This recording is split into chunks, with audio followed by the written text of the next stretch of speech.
Hey guys, welcome back to Etheria Restart. We have Yeli coming in a couple of hours at the time of recording this across all servers, I believe it is. So I wanted to do a quick video talking about my pre-release thoughts on pulling for her and the things you want to consider. Now, the safe option is always to wait and see how it tests out, because with her, there are some major questions that we have with the way she functions. Now, her early calculations look insane, especially on her potential single target burst. If she follows up 3 times, it goes absolutely ham.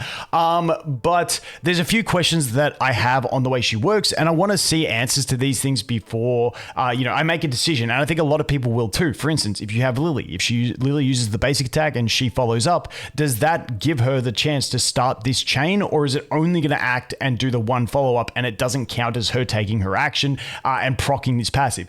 That's one thing we need to test. Another thing we need to test is, how does Battle Will, the set, contribute? Does the Battle Will percentage add on to this percentage? Meaning, if you have less than 100%, but you have Battle Will, you effectively have 100%. Or if you have 100% and you have Battle Will, which we'll go get I can't remember the exact number of Battle Will, which is the 20% chance, does that instead stack with this? Meaning, if you got this max skilled, you now have 120% chance on the first one, and considering the one after that is 60%, now that 60%, is that going to be 60% of 120%? So your whole follow-up chances increases even more. So once again, or does Battle Will act as an individual proc which happens outside and then sets its own chain, or does it maybe operate outside but can't set a chain? There's all these questions that we have with her kit and the way she interacts with other things. Bramble, can she Bramble proc and then chain this bad boy?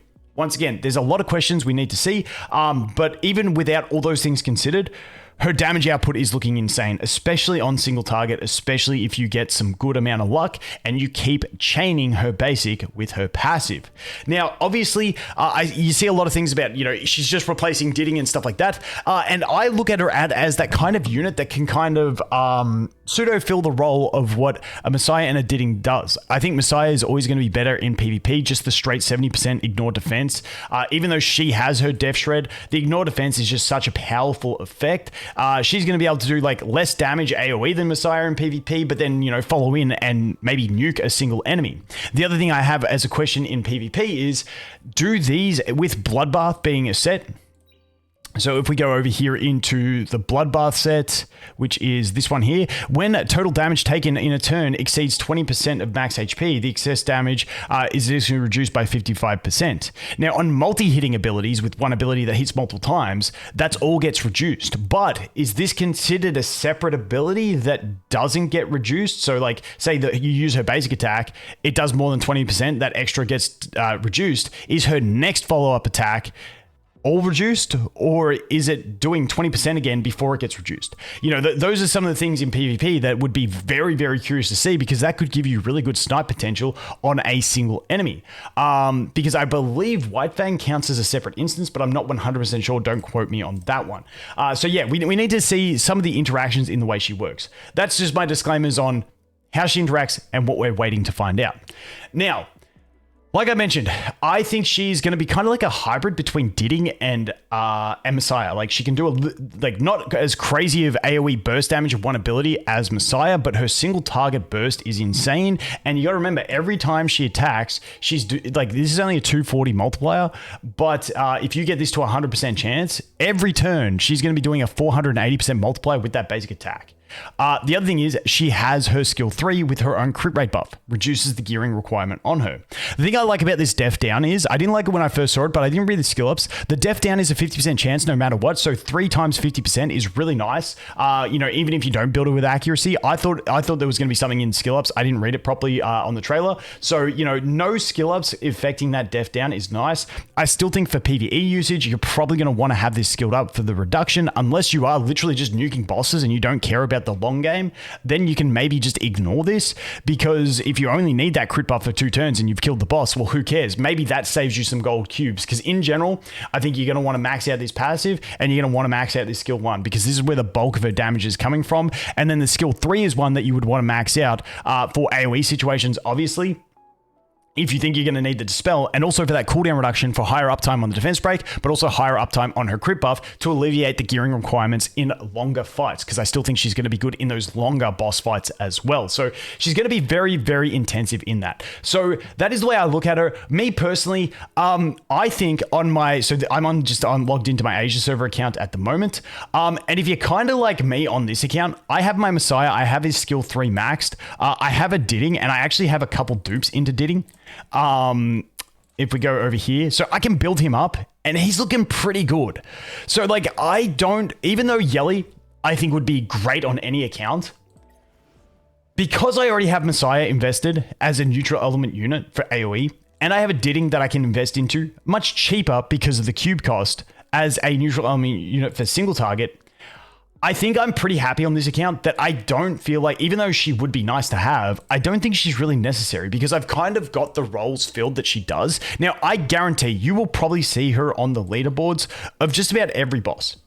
If we go into Terramaton and we go into Aurora, especially Aurora where the immunity keeps getting reapplied, the fact that she can just continuously strip this bad boy with her basic attack on the follow-up, not just strip, steal it, because immunity is a big thing to have in Aurora too, because then you stop getting the dot that makes you take damage at the start of your turn. So like, really nice effect, and I think she is going to be absolutely monstrous in Aurora and also in Terramaton. Doki Doki, I don't think that's going to be her like main place, but she might still do all right there. Terramaton, once again, for the strip, I think she's just going to be ridiculous in both of these places. She's got a strip, she's got a death break, and she's got like really high burst damage. I think she's going to be definitely seen over there. If you go into the shells, I definitely think she's going to be a top ranker in the shells as well.